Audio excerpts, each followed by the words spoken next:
The arid lands of Asia, lands of contradiction.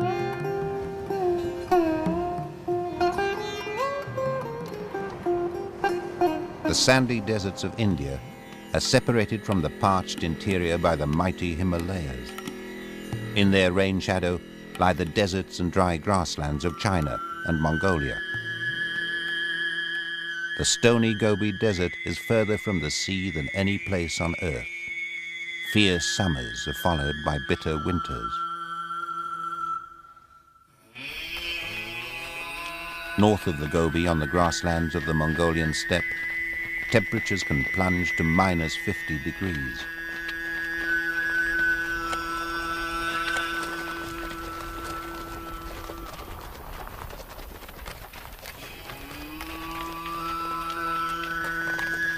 Like the nomads and their domestic horses, the wild animals are tough and resilient.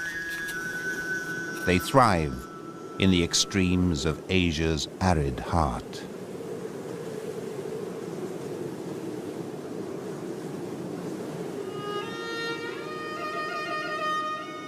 The long winter is ending on the steppe grasslands, home to a wild animal the Mongolians know as Tarki, the spirits. Westerners call them Przewalski's horses. They're the only true wild horses in the world. The 7 mares of this herd are pregnant.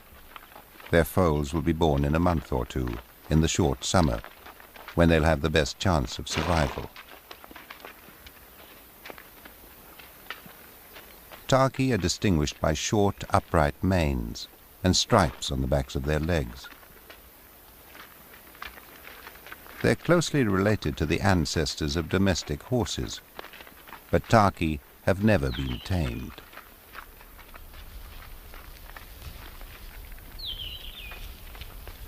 The Mongolians have named the stallion of this herd Khan, after their famous ancestor Genghis Khan.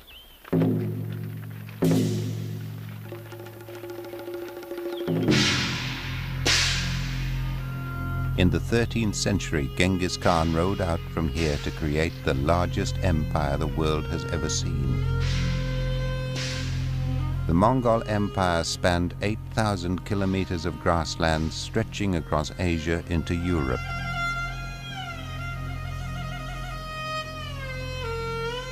Like the Tarki and Mongolian gazelles, Genghis Khan and his warrior tribes were nomads, constantly on the move in search of good grazing.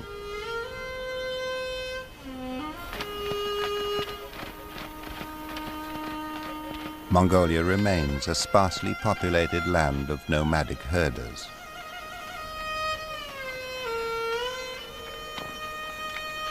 For countless generations, the nomads and their herds have lived alongside the wildlife of the steppe. To the herders, demoiselle cranes are symbols of good fortune. To harm them would bring bad luck. The cranes have their own strategy for surviving the extremes of the steppe. They escape every winter and return in spring to re-establish breeding territories.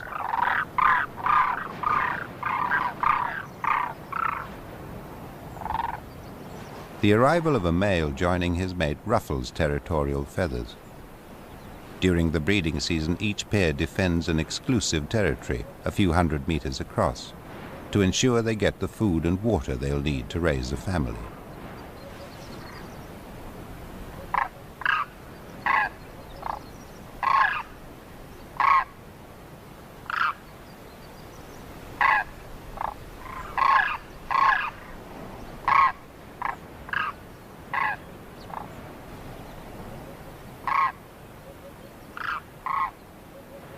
Once they've agreed on boundaries, the couples turn their attention to each other.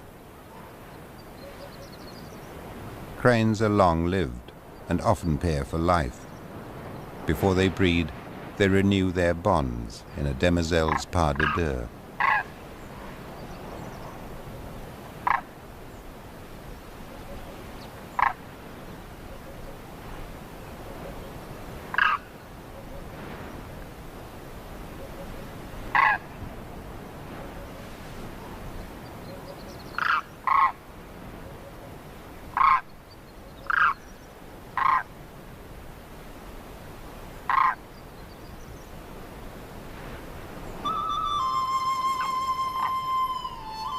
Like all demoiselle cranes, this pair have returned to breed in the valley where they were born.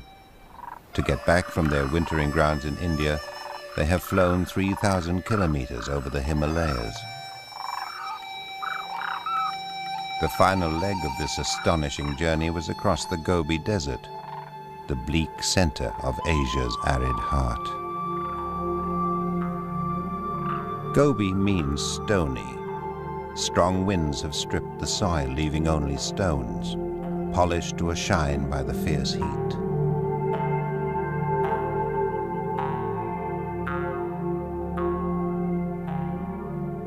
There's very little water. At the puddles that pass for water holes, animals often have to dig to find moisture. As summer temperatures soar to 50 degrees, any water soon evaporates, leaving only soda crystals.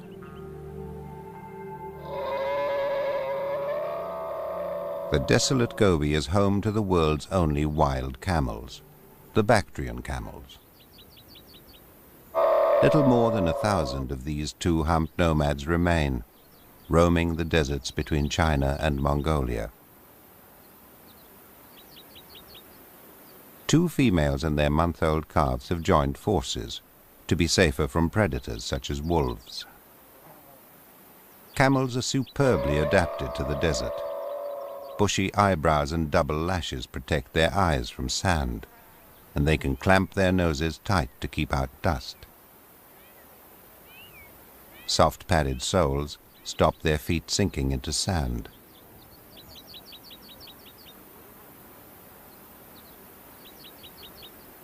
Camels can go for up to 10 days without water. Their humps hold reserves of fat to sustain them while they wander the desert in search of food.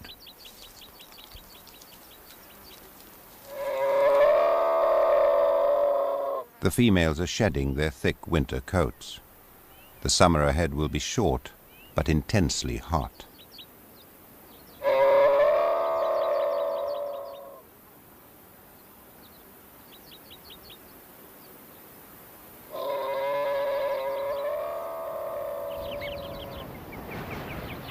Great gerbils have a different strategy for surviving the desert's extremes. They go underground. The uneven surface of their colony conceals an extensive network of burrows that provide shelter from winter cold and summer heat. The first litter of the year has just ventured above ground. They sniff each other constantly for the reassuring smell of family.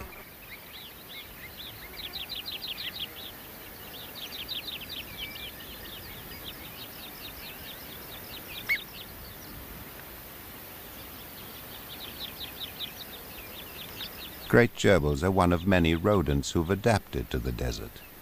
They get all the moisture they need from plants. But even the best adapted desert shrub depends on occasional, unpredictable rain.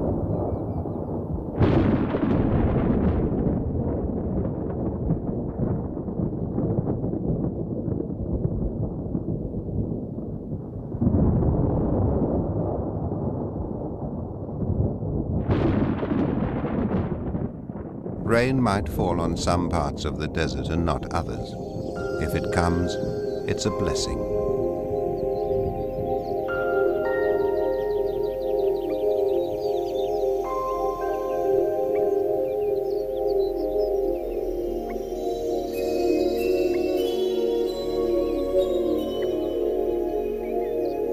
In most years, only 50 millimeters of rain falls, most of it in summer. Desert plants can wait a whole year for a single shower. When it comes, they respond rapidly.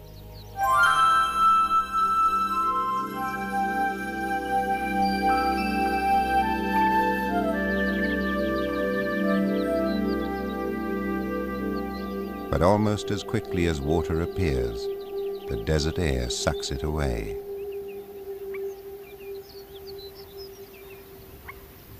A strange parasitic flower steals water and nutrients from the roots of desert shrubs, enjoying a growth spurt after the rain. But its bright flowers won't last long in the drying wind.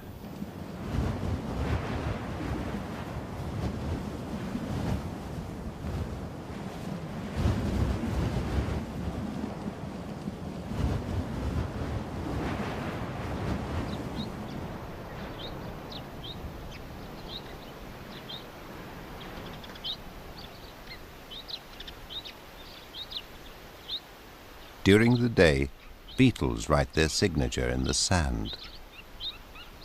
But other tracks belong to animals that come out only in the cool of night.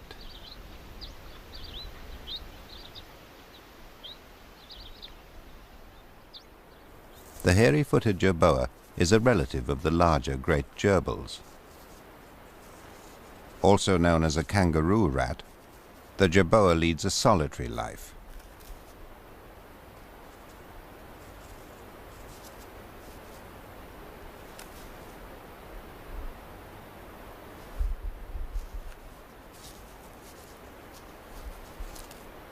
It's much more adventurous than the great gerbils, and may travel more than 2 kilometers a night to find food.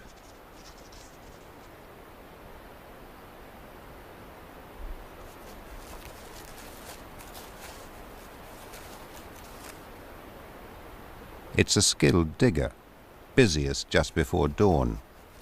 In only 10 minutes a jerboa can dig a hole 1/2 meter long, where it will hide from the heat of the coming day.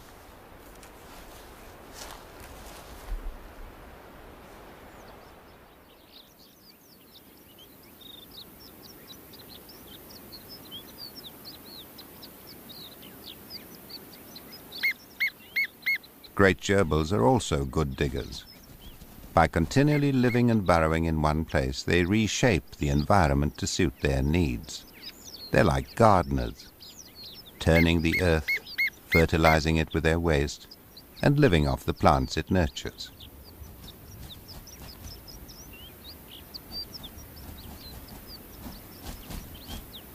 Their gardening strategy has stood the test of time. Although each gerbil only lives for 2 to 4 years, some of their colonies are centuries old. Gerbils are great hoarders. They stockpile in spring in case there's a summer drought, and in autumn they accumulate for winter.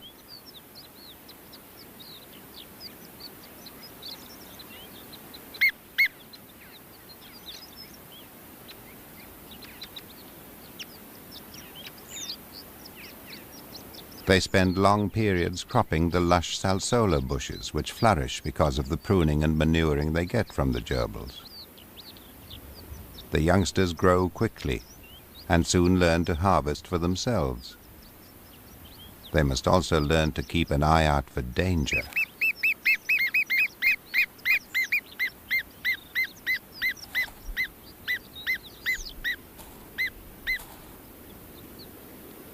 A quick retreat foils the black kite, who continues to hunt, scanning the desert with sharp eyes.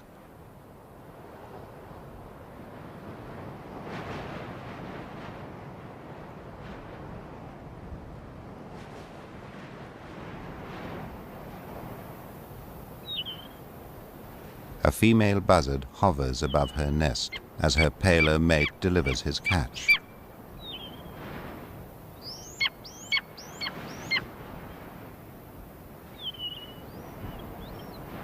He's left a vole, which she shares between their chicks.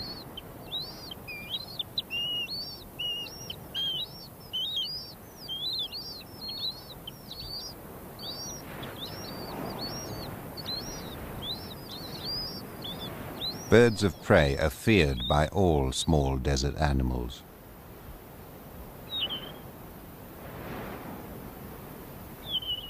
A vole spends as little time as possible above ground.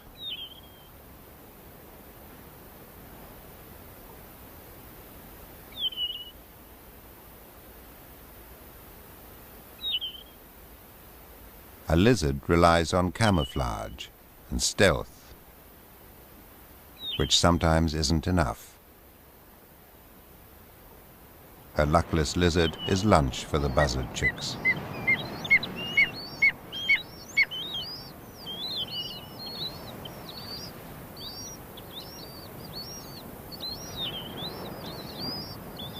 The male buzzard will be a constant presence in the summer sky as he hunts for his growing family.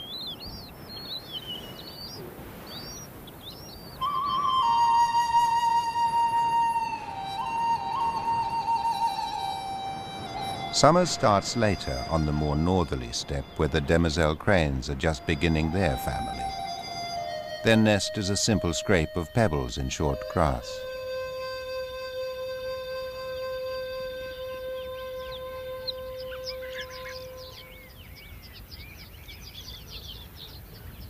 When the female returns from feeding, she rolls her egg before settling.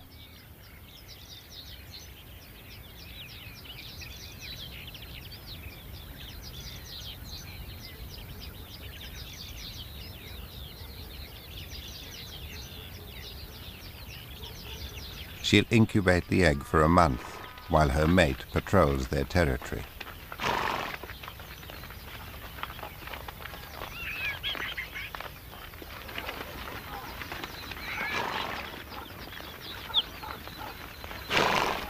Cranes raise just 1 or 2 chicks a year. As the herders move their horses to and from water each day, the female sits tight on her precious egg.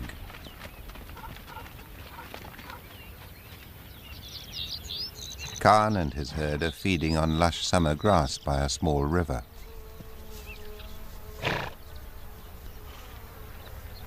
Five turkey foals have been born in the previous month. They boost the numbers in Khan's herd to 18.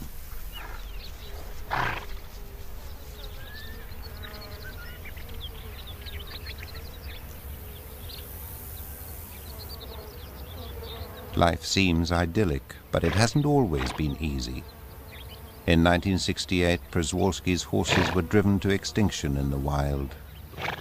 Since the early 1990s, animals bred in zoos have been released in areas such as here, in Huste Nuru National Park, now home to more than 100 wild turkey.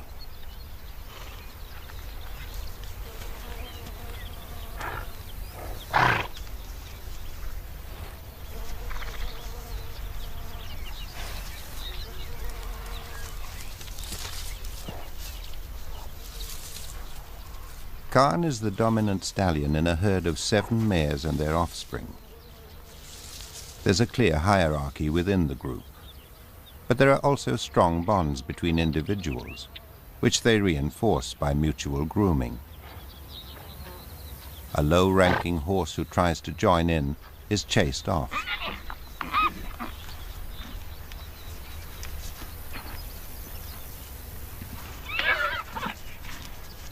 The last mare to give birth is coming into heat. Khan and some of the young stallions cluster round to see if she's ready to mate.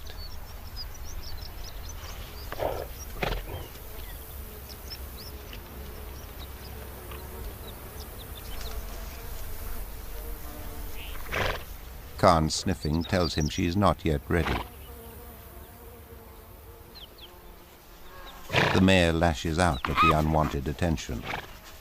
Khan leads. When he judges the time is right, he'll chase the youngsters away. Domestic cows have also been attracted to the rich grazing. Khan considers them a threat.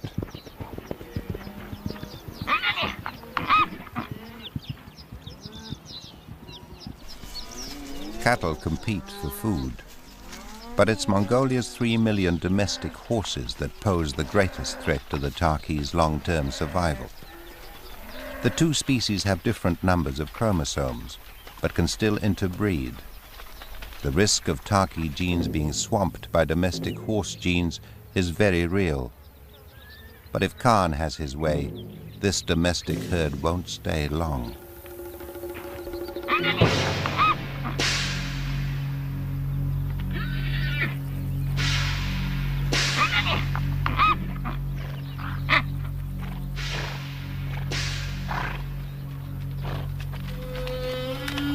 For today, at least, Khan is the winner.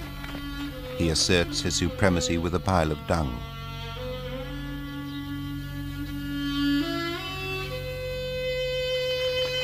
The domestic stallion moves off before he gets hurt.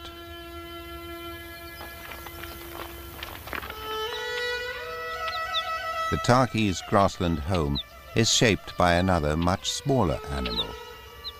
Marmots are the rodent gardeners of the steppe.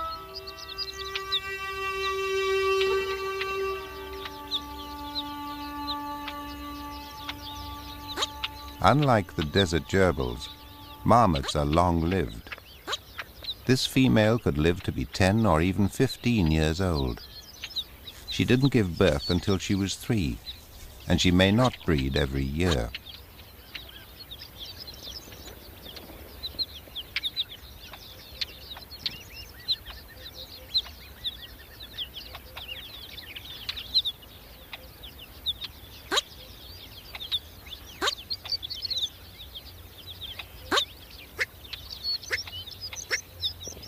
Marmots face many threats.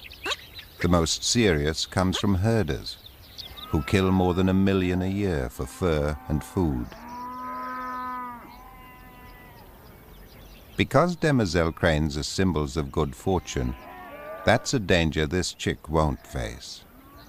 Within hours of hatching, it's following its parents. The adults are looking for seeds and insects for their chick. Dung from the domestic herds is a rich source of beetles and worms.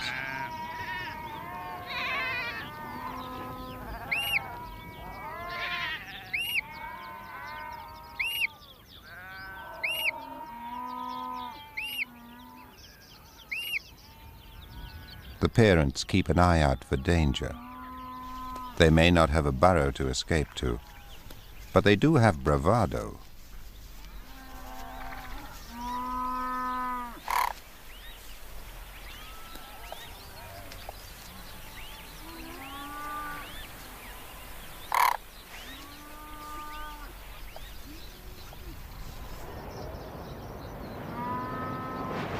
The cranes are in a race against the seasons. They have just 2 months before they have to leave their summer home. By then, their chick must be able to fly. But the family will stay together until the following spring, when they will return to their valley.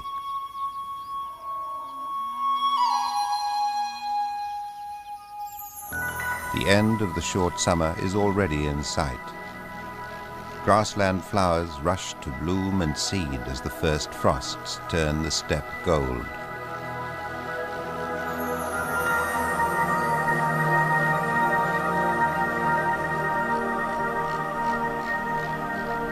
Fat and well-fed, the young marmots are ready to hibernate as soon as the first snow falls.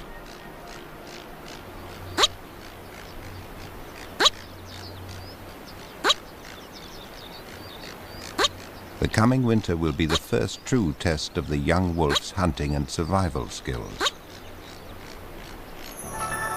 In a sheltered valley, flies are in a frenzy of late afternoon mating. They won't last the winter, but their eggs will.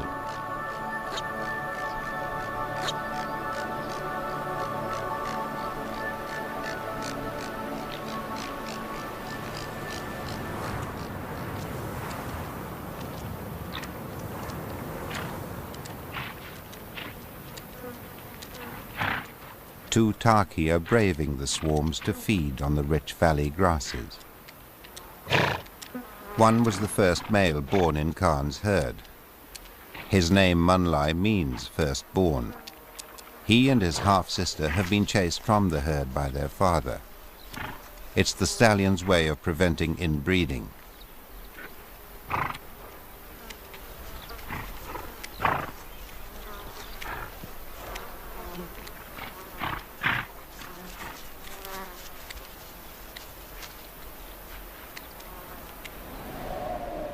High on a windy ridge away from the flies, Khan feeds with his group. They've lost one foal to wolves which attacked late one night, but the remaining animals are in peak condition.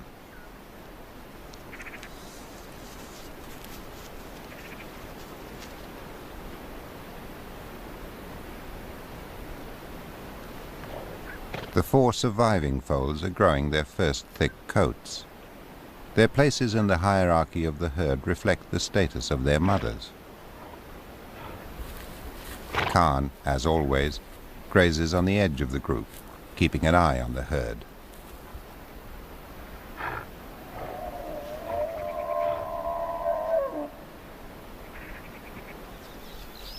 The herd instinct is very strong.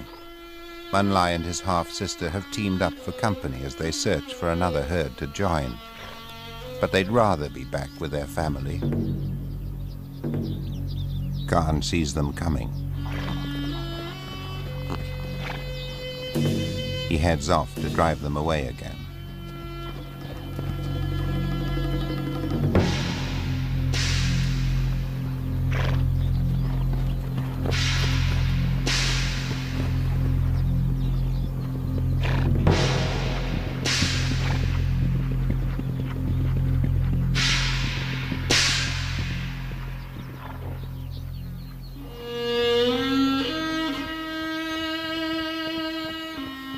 The rejected pair retreat. Their father is too fierce to confront. They'll keep looking for a home. The search will be hardest for Munlai, who'll have to challenge a stallion for control of a herd. Unsettled, Khan moves his mares away, pushing from the back.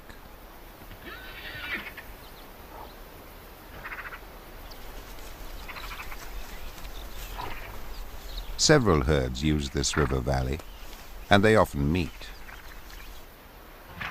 Ahead are 4 young stallions.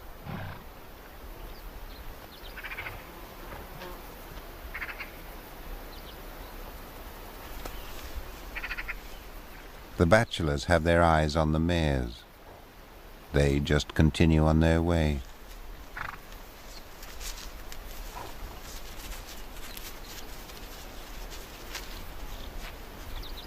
But Khan has other ideas. He'll tolerate potential rivals even less than his own adult children. He quietly places himself between the stallions and his band. The young interlopers are easily discouraged. They're not yet ready to pick a fight with Khan.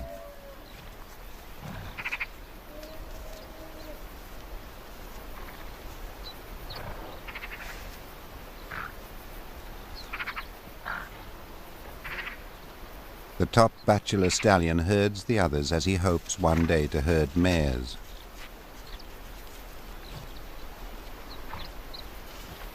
Khan asserts his authority, rounding up his group.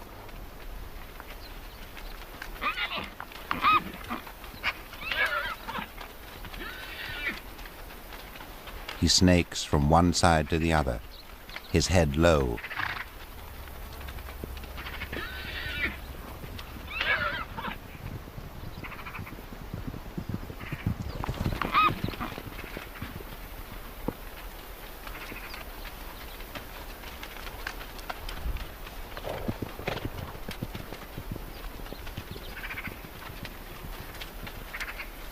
The mares are strong-willed and lash out. Their hooves can hurt, but Khan persists, pushing them where he wants to go. Khan has controlled this herd for 5 years and is still in his prime. One day he'll be toppled by a younger, stronger stallion, but for now he's secure.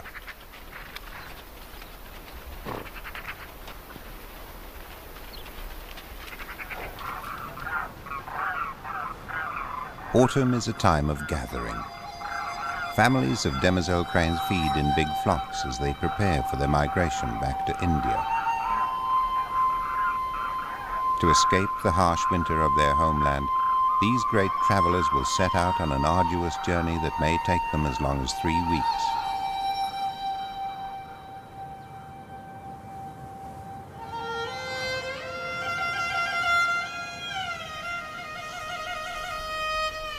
Huge herds of Mongolian gazelles, up to 30,000 strong, also gather in the grasslands. They've spent the summer in smaller groups, grazing where they can. But the coming of the rut brings them together.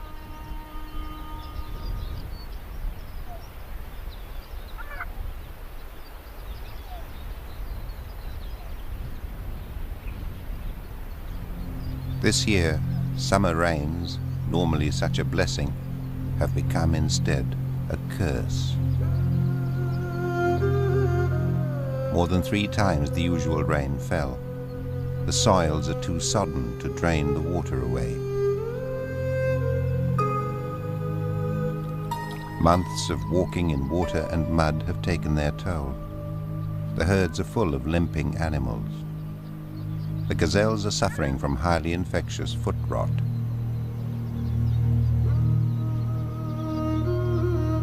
The painful rot starts on the soles of the feet. The sick animals lose their appetite and are eventually unable to walk.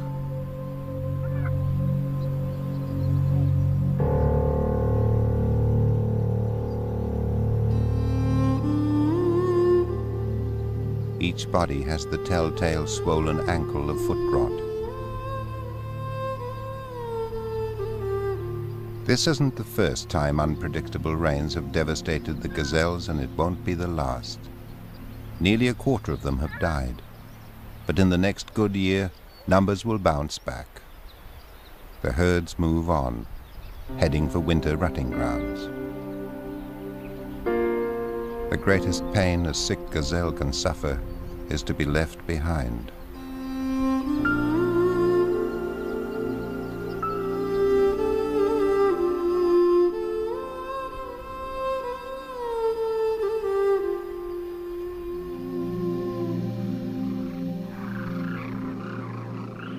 High above the Himalayas, 4,000 demoiselle cranes arc across the highest mountains in the world.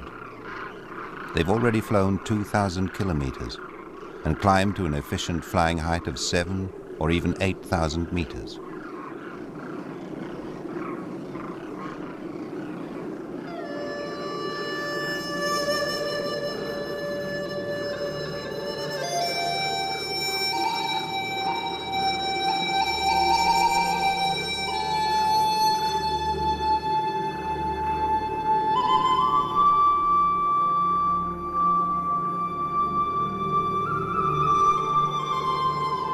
Fierce headwinds make their epic journey even more challenging. If the cranes lose height, they must circle in search of thermals of rising air, which they can ride back up to cruising altitude to continue their journey. But sometimes they just circle for hours.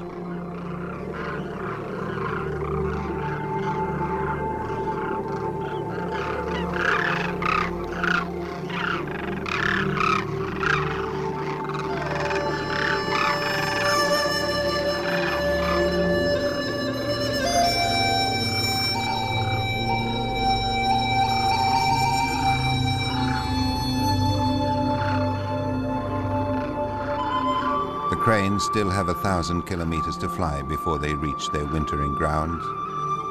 The deserts of India are very different from the land of their birth, but they have many reminders of their homeland.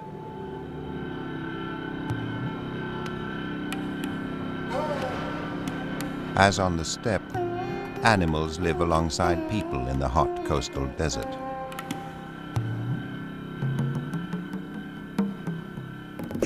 Chinkara, or Indian gazelles, are related to Mongolian gazelles.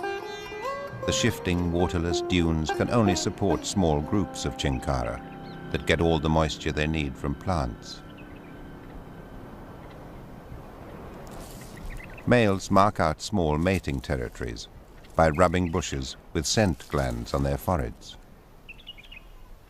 They also leave small piles of dung as claims of ownership. It'll soon be the rutting season, and the battles have already begun. Males fight over territorial boundaries and the right to mate with females who pass through.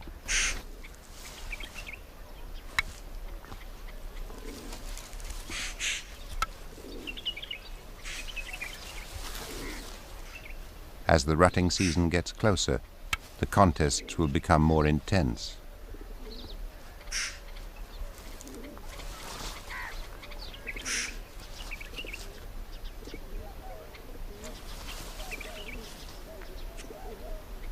Until recently, Chinkara shared the edges of the sandy desert with wild asses, relatives of the Mongolian Tarki. But the asses, or Gorku, are now only found on salty mudflats known as the Ran, the desolation.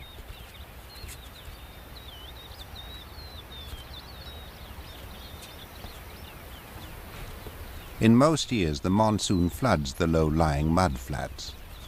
But this year the summer monsoon didn't come. A few showers greened the plants, but the Ran didn't flood.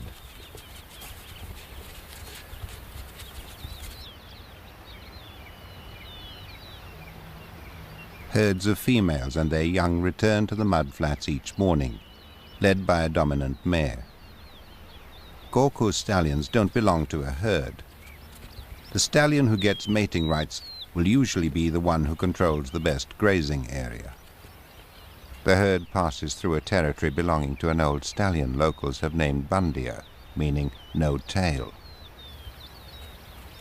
For the past few years, he's held a prime territory and fathered most of these foals. But earlier this year, a young stallion drove him away, and the mares aren't interested in stopping in his new area. They're heading instead towards better grazing in this young stallion's territory. He carries on feeding until the females have settled for the day.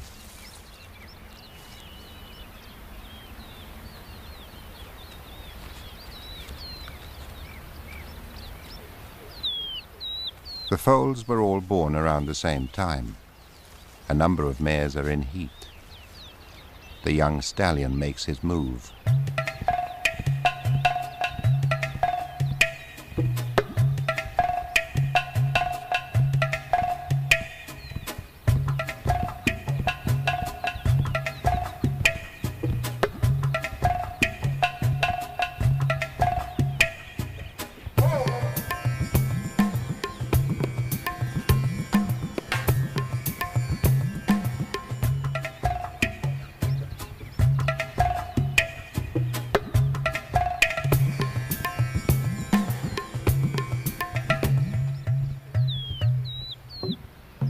The mares seem reluctant to let him get close, but he persists.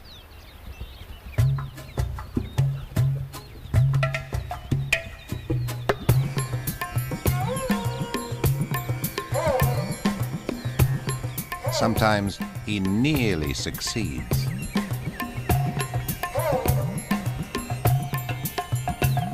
But it's mid-afternoon before he gets his first mating.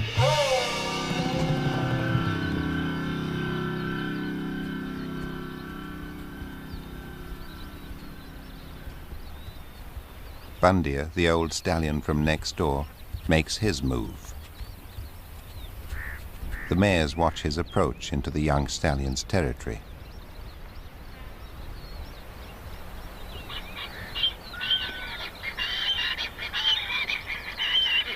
From a distance, Bandia brays to catch his rival's attention. The young stallion takes the bait. Luring the young stallion away from the mares, Bandia races across the mudflats with the youngster in hot pursuit.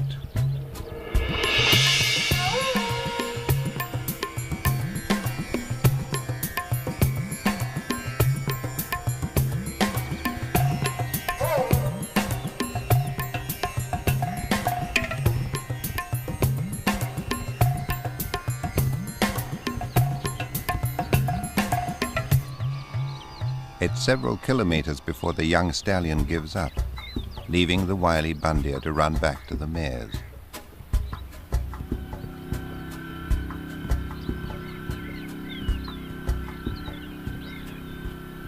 The young stallion was already exhausted after a day chasing the reluctant mares. Now he's too tired even to walk back. The mares are much more at ease with Bandia. He'll father some of next year's foals after all.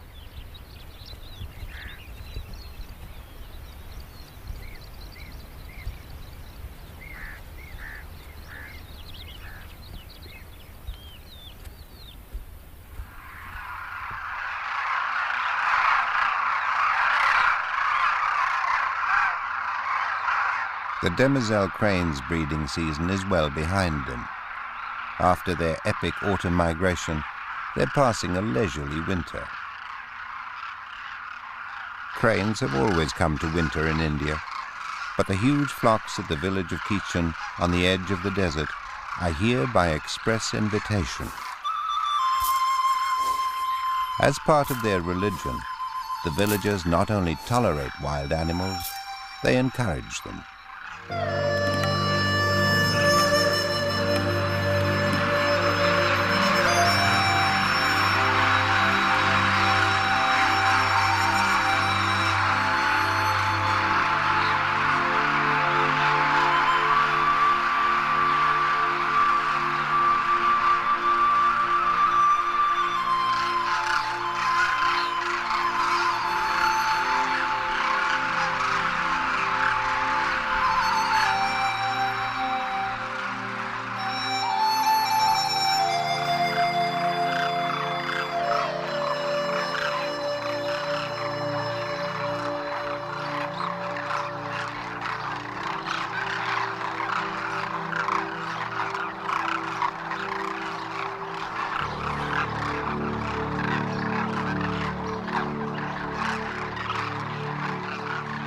The paler-headed cranes are juveniles, spending their first winter in India.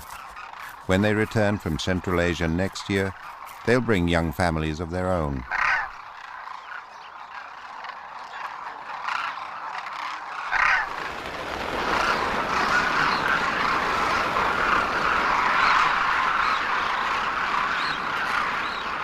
As soon as they've eaten all the grain, the cranes leave the feeding compound to spend the day at a nearby waterhole.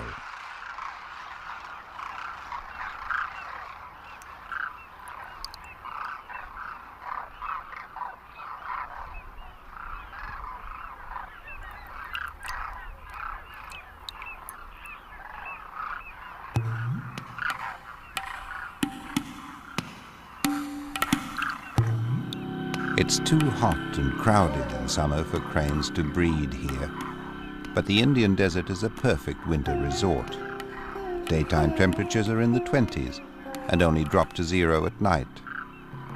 Conditions are pleasant compared to the winter the cranes left behind in Central Asia.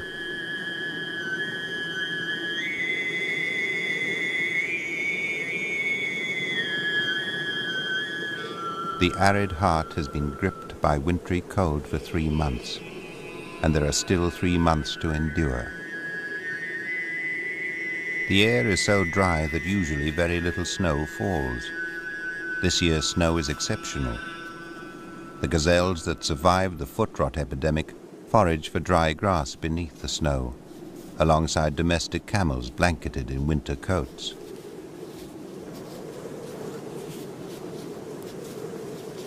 Temperatures are often in the -30s and can plunge to -50. They're pushed low by the huge Asiatic anticyclone which covers the continent through winter, and by icy wind sweeping down from the Arctic Circle.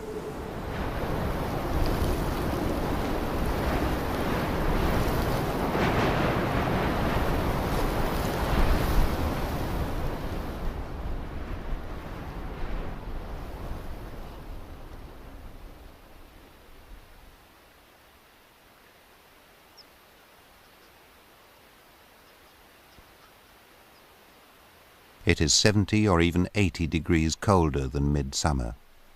The river is frozen, except where tarki have broken through to running water, which steams in the freezing air. The snow is powder dry. Water is as much at a premium as it was in summer. Every couple of days, tarki must come to drink.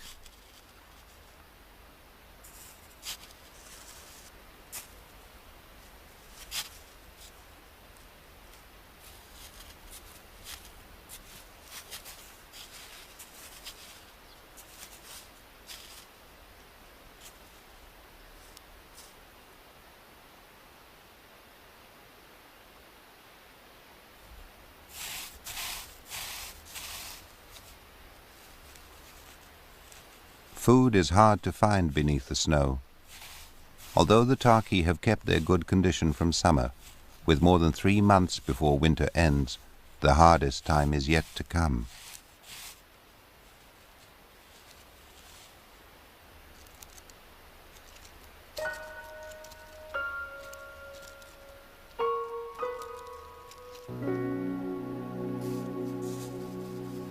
The winter has been good for Khan's son Munlai. He's now the dominant stallion of his own small herd of mares. He inherited them by accident when their dominant stallion was overthrown. The mares didn't want to join the victor's herd and instead chose Munlai.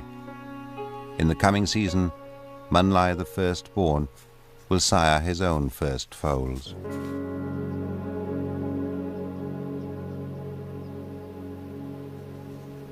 Up on the hill, his father Khan is still in control. His herd has increased with the arrival of the 4 bachelor stallions whose presence, for the time being, he seems to tolerate. Perhaps greater numbers give better protection from wolves, who are now lean and very hungry.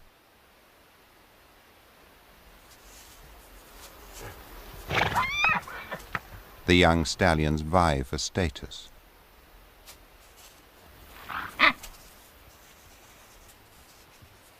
The bachelors take a special interest in Khan's dung.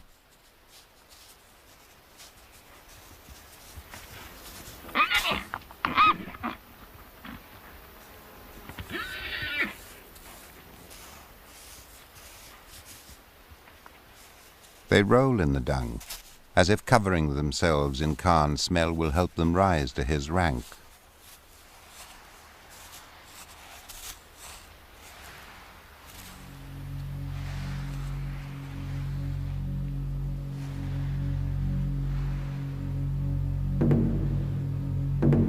Khan is still the dominant stallion.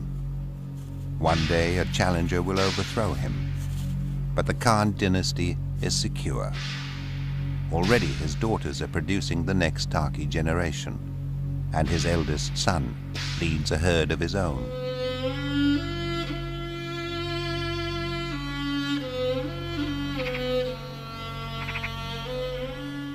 The rise and fall of a stallion is as much a part of life for these nomads as the ever-changing seasons.